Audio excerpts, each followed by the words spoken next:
민수기 10장입니다. 민수기 10장은 시내산을 출발하는 그 11절을 통해서 출애굽하고 나서 시내산에 도착하기가 2개월, 그래서 셋째 달에 도착을 합니다. 그러고 나서 지금까지 거의 한 2년, 햇수로 2년을 시내산에서 머무릅니다. 1월 15일 날 그들이 애굽을 출발했고, 그리고 2개월 뒤에 셋째 달에 그들은 시내산에 도착합니다. 그리고 그 다음에 1월 1일 날 성막을 세우게 되죠. 이것이 출애굽기 40장 17절입니다. 그러면은 그들이 모세가 시내산에 도착해서 40일 동안 금식을 하면서 2번을 올라갑니다. 총 말씀을 받고 성막을 받기 위해서 올라간 횟수는 자세히 살펴봤을 때 8번 정도 되지 않나 이렇게 분별이 됩니다. 그리고 그 다음에 출애굽하고 나서 1월 1일부터 거의 지금 2월 20일까지 이제 이들은 이 시내산에 있다가 이제 바란 광야로 출발합니다. 이제 민수기를 시작하면서 그 성막을 중심으로 그들이 진을 쳤다는 것, 그리고 그들이 진을 치고 이제 이동하는 것은 이제 10장에 나옵니다. 이것은 교회에 대한 하나의 모형이고, 이스라엘 백성에게 하나님이 하신 그 선례대로 지금도 우리를 인도하시는데, 이것은 대단히 중요합니다. 하나님은 어떻게 인도하시느냐? 이스라엘 백성을 인도하신 것처럼 교회도 인도하는데, 만약에 우리가 구약에 있는 모델을 자세히 연구하고 살펴보지 않으면은 교회가 자기 마음대로 갑니다. 이것은 성령님은 무한한 능력이 계시지만, 기차가 마치 엄청난 힘으로 많은 물건을 싣고 사람을 싣고 갈 수 있지만 철로 위로만 갈 수 있는 것처럼, 성령님은 말씀을 전가합니다. 성령님이 오신 것은 예수 그리스도를 전가하기 위해 오셨고, 예수 그리스도는 말씀을 통해서 나타납니다. 그렇기 때문에 두 가지 오류가 발생하는데, 우리 개인적으로 성화의 삶에 있어서 성경적인 말씀대로 행하지 못하면은 그것은 자기의가 될 수 있고, 그래서 온전한 성숙을 이룰 수 없는 오류가 있고, 교회의 문제에 있어서는 온전히 하나님의 말씀을 쫓아 행하지 못하고 인간적인 방법으로 쫓아갈 수도 있습니다. 이것은 항상 교회사에서 나타났던 문제고, 또 한스 헤버너라는 분이 이 교회에 대한 영적인 그 성숙의 또 퇴보의 단계를 4가지로 얘기했습니다. 첫 번째는 하나님께서 어떤 한 위대한 인물을 세우십니다. 그러한 위대한 인물을 통해서 성경의 진리를 발견하게 하고 깨닫게 합니다. 예를 들어서 1500년 동안의 중세 암흑기의 암흑을 깬 사람은 마르틴 루터였습니다. 그는 한 가지 말씀을 깨달았습니다. 로마서 1장 17절, 의인은 믿음으로 살 것이다. 그전에는 사실 그것을 요한 후스도 또 위클리프도 이러한 분들도 깨달았지만 이것이 운동으로 일어나지는 못했습니다. 그래서 마르틴 루터를 통해서 또 존 칼뱅이 또 그의 뒤를 이으면서 계속적으로 이제 동력자들이 일어나게 되는데, 첫 번째는 한 사람을 세우는 것, 그리고 두 번째 단계는 그 한 사람이 깨달은 진리를 추종하면서 무브먼트가 일어납니다. 운동이 일어납니다. 그러면 많은 사람들이 그 진리를 발견한 것을 따라서 그 운동을 하게 되죠. 세 번째는 기계화가 됩니다. 시간이 지나면서 진리는 퇴색되고, 진리는 있지만, 껍데기는 있지만, 많은 사람들이 교리화된 것을, 성문화된 것을 따라가다 보니까 생명은 없습니다. 그리고 네 번째 단계는 기념비만 남는다. 그 기념비는 결국 껍데기만 가지고 있는 거죠. 어떻게 보면은 16세기에 일어났던 종교개혁을 통해서 지금은 우리가 껍데기만 가지고 있지 않나 이런 생각을 합니다. 그리고 하나님이 일으키신 위대한 부흥은 실질적으로 100년 이상을 못 간다는 안타까움을 우리가 보게 됩니다.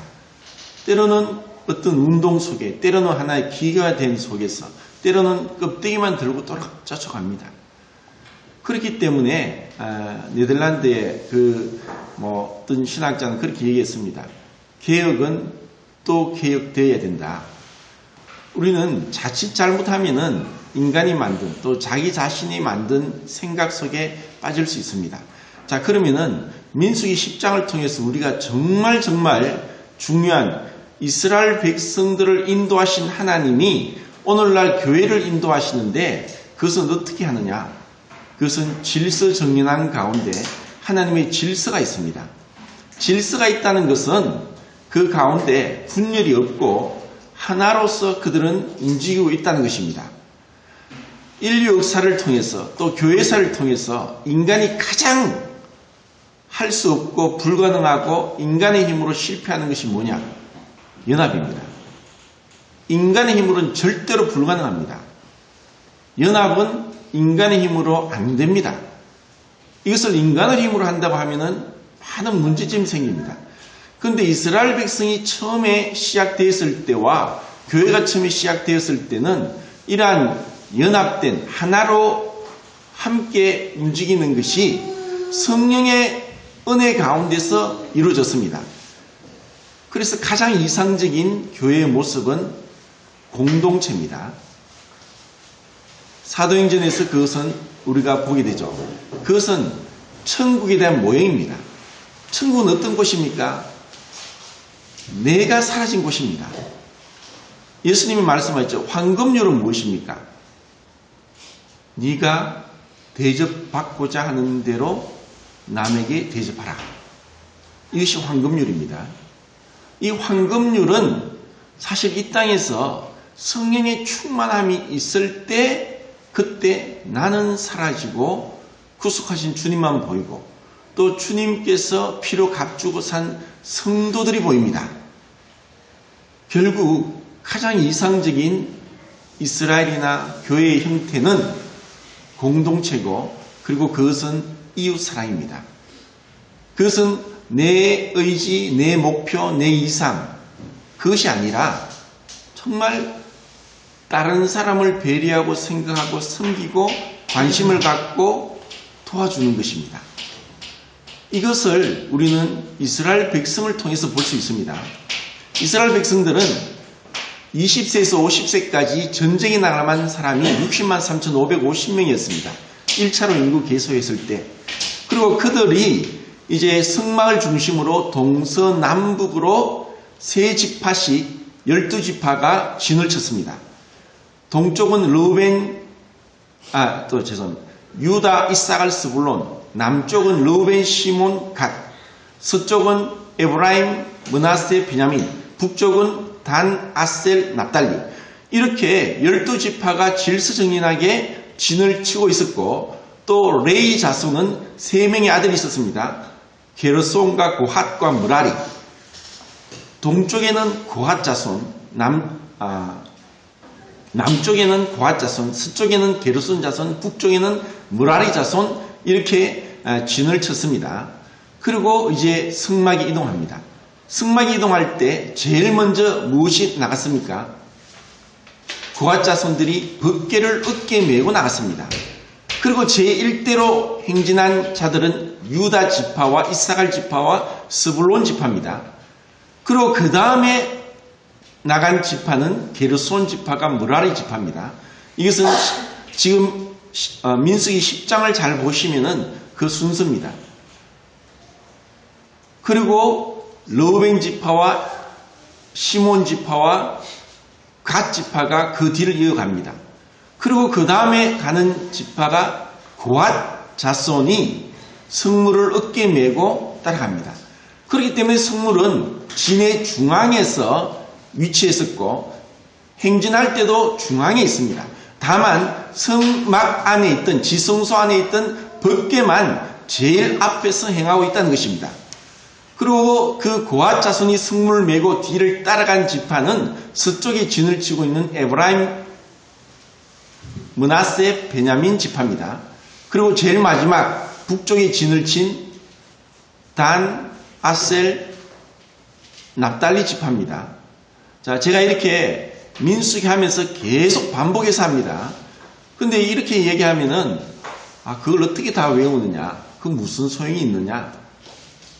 뭐, 외우라고 하지 않지만, 이것은 제가 왜 이렇게 말씀을 드리냐면은, 이들은 그 가운데서 더 뛰어난 자도 있었고, 그리고 각 지파마다, 유다 지파는 뭐, 나손이 인솔할 것이다. 각 지파마다 그 지휘관이 있었습니다. 그러면 그것은 하나님께서 정한 지휘관이었고, 또 어떻게 보면 그들보다 더 뛰어난 지휘자들이 있었음에도 불구하고 그들이 하나님이 정한 질서를 따랐다는 것입니다. 이것은 범죄한 인생들에게 절대로 불가능한 것은 뭐냐? 질서가 없습니다. 왜? 자기 이름을 내고 자기를 드러내고 교만하게 남들보다 자기를 내세우기 때문에. 근데 이들은 지금 질서 정연하게 하나님이 말씀하신 순서대로, 그 지파대로, 그 순서대로 정확하게 이동하고 있다는 것은 하나님이 원하신 것이고, 또 이것은 인간의 생각으로는 불가능합니다. 인간의 생각이 얼마나 많습니까? 오늘날 민주주의가 천국에 있는 모습은 아닙니다. 천국은 왕권주의입니다. 왕을 중심으로 이루어진 그곳이 천국입니다. 이 땅은 민주주의를 통해서 수많은 문제점이 생겨나고 있습니다. 그 민주주의는 이상적인 정치 형태가 절대로 아니라는 것입니다. 자, 그러면은 여기서 민수기 10장에서 이들이 행진할 때 어떻게 행진을 하느냐? 은나팔을 2개를 만들어서 그 2개의 은나팔로 신호를 하라고 했습니다. 자, 은나팔은, 은이라고 할 때 성막에서 은이 서해진 곳이 어디라고 있습니까?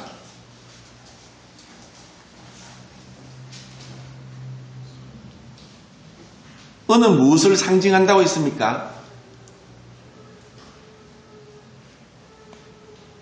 듣고 잊어버립니다. 그죠? 듣고 잊어버리죠. 저도 처음에는 듣고 많이 잊어버렸습니다. 계속 반복하는 것, 우리 머리에 새기는 것, 그리고 마음에 새기는 것. 은은 구속을 상징합니다. 왜 구속을 상징하느냐?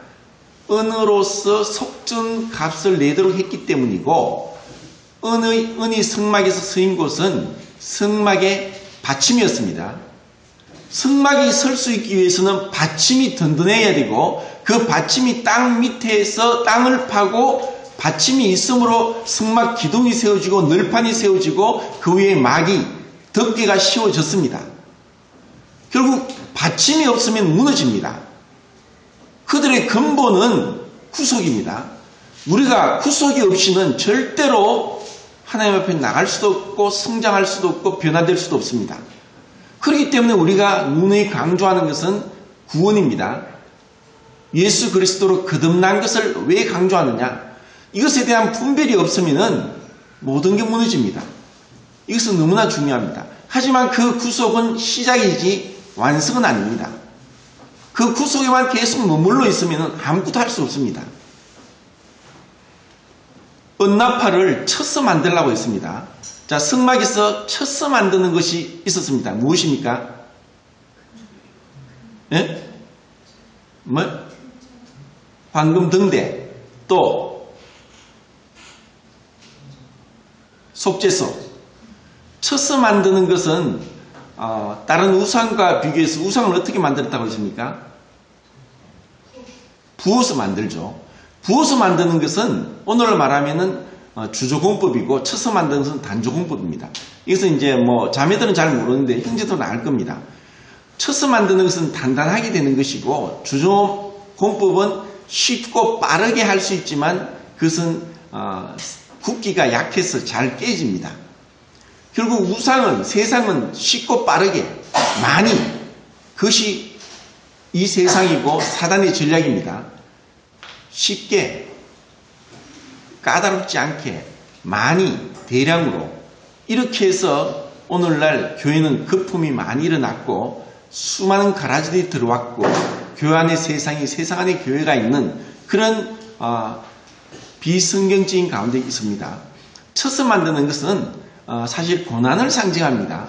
우리에게 고난은 참 필요한데 고난을 통해서 우리 자신을 발견합니다. 내 안에 있는 죄가 얼마나 악하고 더러운지를 발견하고 그 가운데 우리가 하나님의 은혜를 깨닫게 되는 것입니다. 은나팔은 2개를 만들었습니다. 왜 2개를 만들었느냐? 역사에 보면은 솔로몬 시대에 은나팔을 몇 개 만들었냐 하면은 120개를 만들었습니다. 그리고 왜 그때는 120개를 만들었느냐? 그럼 지금은 왜 2개를 만들었느냐? 이 은나팔을 부는 자격을 가지고 있는 사람은 2사람밖에 없었습니다. 그것은 제사장이었습니다. 제사장은 누가 있습니까? 야곱이 12아들 낳았는데 루벤, 시몬, 레이 셋째 아들, 또 레이가 고앗, 게르손, 무라리 3명을 아들 낳았고 고앗이 아므람과 이스라엘과 헤브론과 우시엘 4명의 아들 낳았죠. 아므람이 요게벳과 결혼해서 아론과 모세와 미리암을 낳습니다.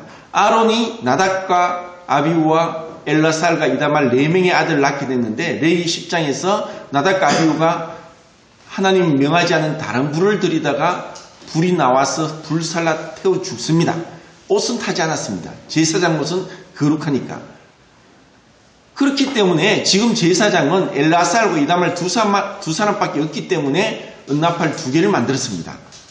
그리고 이 은나팔을 부는 용도는 한 번 불면은 회중이 모였고 2개로 불면 회중이 모였고 하나로 불면은 천부장과 지휘장이 모였습니다. 그리고 크게 분다. 개혁성경에는 울려 분다고 있는데 울려 불면은 행진을 합니다. 첫 번째 불면은 동쪽에 있던 유다 지파, 이사갈 지파, 스불론 지파가 이동을 하고 두 번째 불 때는 남쪽에 있는 르우벤 지파와 시몬 지파와 갓 지파 이동, 이렇게 셋째, 넷째 이렇게 붑니다. 전쟁 때에는 크게 부는데 개혁성경에는 끊어서 빰빰빰빰빰빰 계속 이렇게 불도록 했습니다. 그리고 절기 때 유월절, 오순절, 나팔절, 초막절 때 그들은 이 나팔을 불었습니다. 자, 나팔을 분다는 것은 성경에서 구약과 신약에서 분명한 하나님의 어떠한 계시가 있고 나타남이 있는 것을 상징하고 있는데 나팔은 무엇이냐? 출애굽기 19장에서 그들이 시내산에 처음 왔을 때 하나님께서 시내산에 강림하시고 그들에게 말씀하고자 했습니다. 그때 어떠한 현상이 일어났느냐? 천둥이 치고 우레가 치고 번개가 치고 큰 나팔 소리가 막 울리니까 온 백성들이 너무 두려워서 정말 죽을 것 같았습니다. 도저히 우리는 죽을 것 같습니다. 우리에게 말씀하지 마십시오 하고 그들이 말했습니다. 이와 같은 말씀이 이제 히브리서 12장에 다시 한번 나타납니다. 그리고 모세조차도 그 시내산에 백성들이 못 가니까 도저히 우리에게 말씀하지 말라고 하니까 모세가 시내산에 올라갔습니다. 그때도 그와 같이 큰 나팔 소리가 났을 때 모세가 너무너무 두렵다. 결국 나팔 소리는 하나님의 임재와 하나님의 영광이 나타나는 것을 말씀하고 있습니다. 마태복음 24장 31절에도 주님께서 마지막 그 날에 천사들이 큰 나팔을 불 것이고 그리고 동서남북 각 사방에서 택한 자들을 모을 것이다 하고 말씀했습니다. 자, 고린도전서 15장을 찾겠습니다. 고린도전서 15장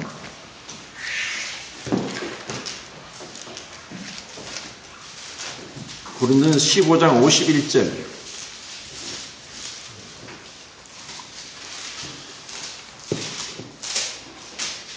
51절 52절 같이 읽읍시다. 시작. 보라, 내가 너희에게 비밀을 말하노니 우리가 다 잠잘 것이 아니요 마지막 나팔의 순식간에 홀린이 변화하리니 나팔 소리가 나면 죽은 자들이 쓰지 아니할 것을 다시 살아나고 우리도 변화하리라. 15장은 부활장이고 이 마지막 나팔이라고 말씀했습니다. 이것은 우리의 휴거 때를 말씀하고 있고, 그리고 데살로니가전서 4장 19절에도 우리의 휴거 때 나팔 소리가 남에 홀연히 우리가 변화되어서 공중에서 주를 영접한다고 했습니다. 그리고 요한계시록 1장 10절과 4장 1절에 시간 가서 찾지는 않겠는데 나중에 찾아보시면은 주의 날에 사도 요한이 하나님의 영에 감동되어 있을 때 큰 나팔 소리가 나면서 부활하신 주님을 뵙게 됩니다. 그리고 4장 1절에 4장과 5장은 천상에서 하늘에서 참된 성전, 그 하나님이 계신 성전 주위에 천사들이 있고 그들이 하나님을 둘러서 예배드리는 그 광경을 4장과 5장에 말씀하고 있는데 그곳에서도 나팔 소리가 난다고 했습니다. 그리고 하나님께서 이 세상 마지막 다니엘의 70일에인 한 일회를 세상을 심판하실 때 일곱 인과 일곱 나팔과 일곱 대접을 통해서 이 세상을 심판합니다. 결국 나팔은 믿는 자에게는 참된 복된 날입니다. 그것은 우리의 구속의 날, 우리의 몸이 구속함을 받고 우리가 다시는 죽지 않고 썩지 않고 연약한 죄악 가운데서 방황하지 않는 부활의 몸을 입을 것을 소망하게 되지만 믿지 않는 자들에게 나팔 소리는 심판의 날입니다. 왜냐? 나팔 소리는 하나님의 영광이 임재하기 때문에 하나님의 영광이 나타날 때 모든 인간적인 세상적인 죄악된 것은 사라질 수밖에 없습니다. 그렇기 때문에 우리의 육신으로는 이 나팔 소리가 너무너무 두렵습니다. 그런 이러한 나팔 소리가 이제 민수기 10장에서 이와 같이 전 회중을 모으고 천부장과 지휘관들을 모으고 그리고 행진을 하고 그리고 전쟁을 알리고 그리고 절기를 알리는 이와 같은 5가지의 이 나팔을 부는 것을 말씀했다는 것입니다.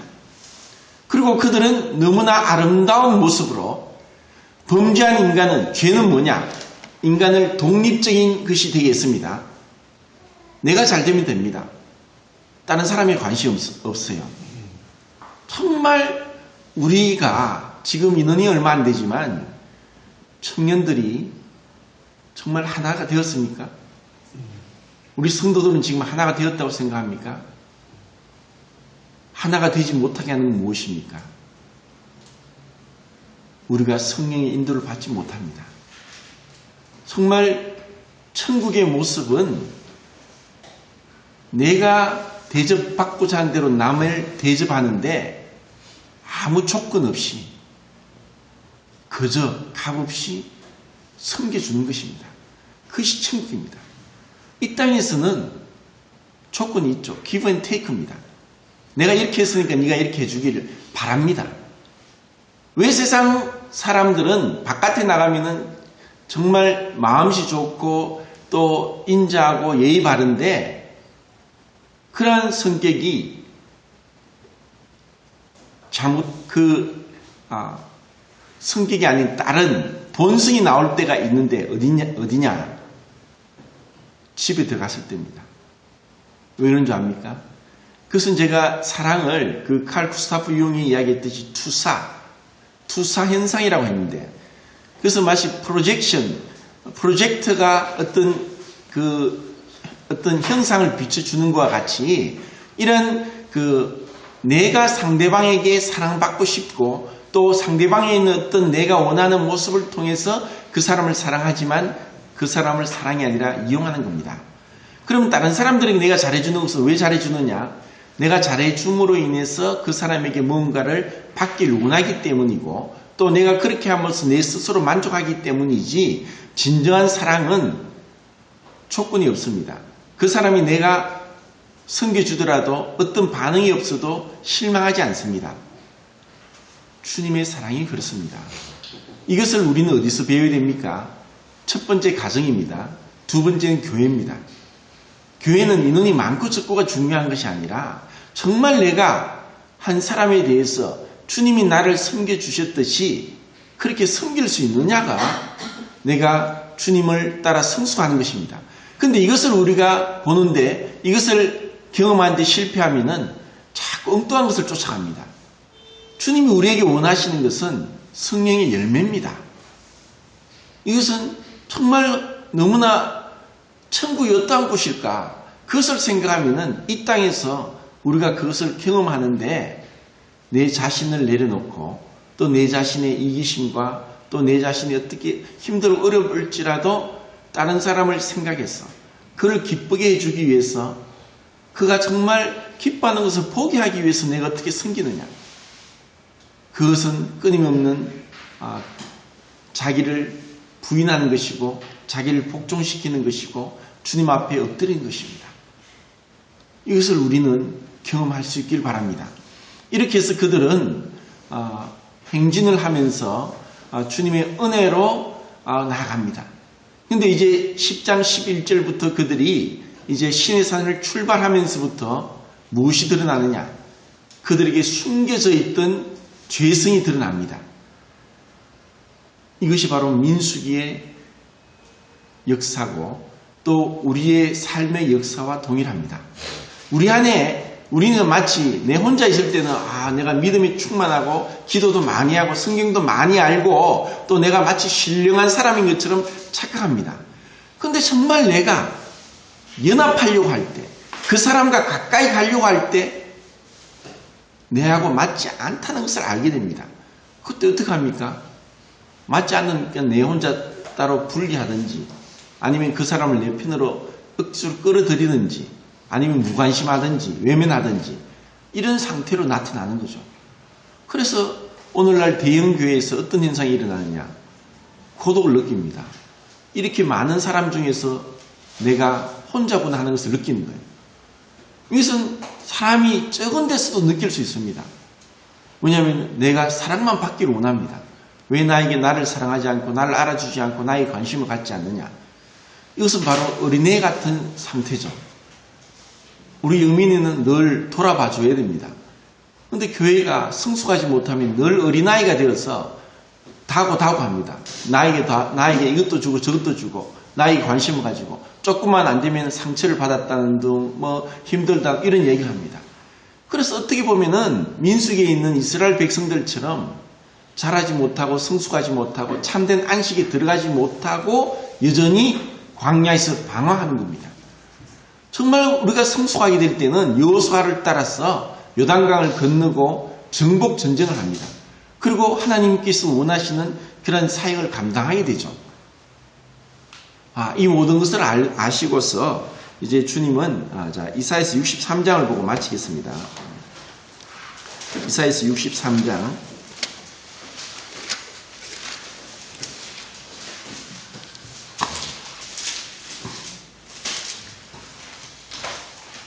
9절을 같이 읽읍시다. 시작.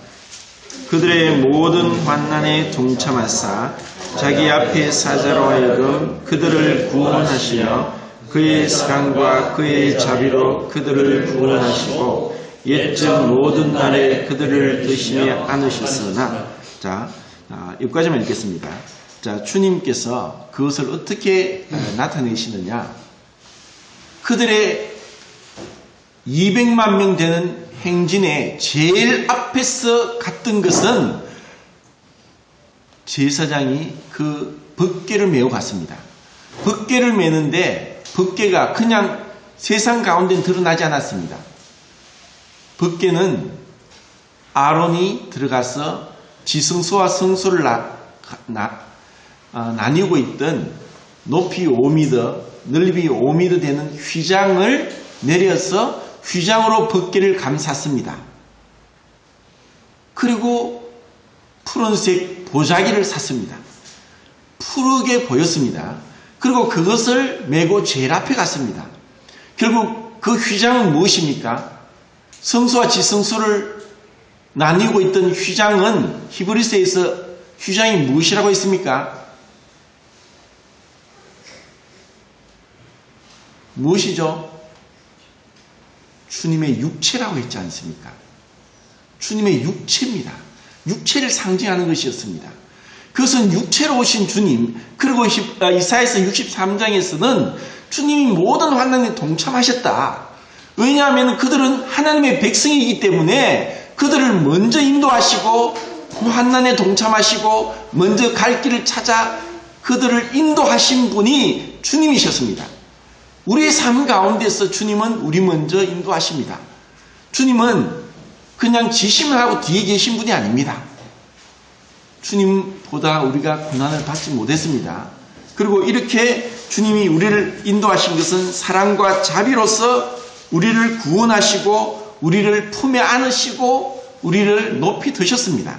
자, 12절 그의 영광의 팔이 모세의 오른손을 이끄시며 그의 이름을 영원하게 하사 그들 앞에서 물을 갈라지게 하시고 그들을 깊음으로 인도하시되 광야에 있는 말같이 넘어지지 않게 하시니가 이제 어디 계시냐.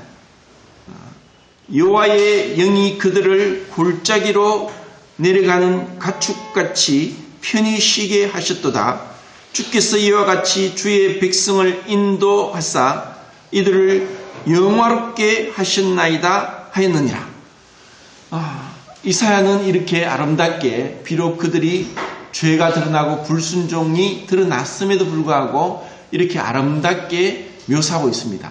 왜냐하면 주님은 아시고서 그들을 구원하셨기 때문에. 우리에게도 마찬가지입니다.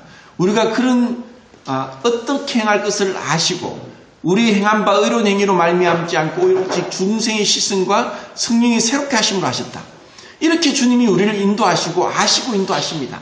그리고 우리를 참으로 주님이 원하시는 영원한 안식으로 인도하기를 원하십니다. 왜냐? 우리를 사랑하시니까.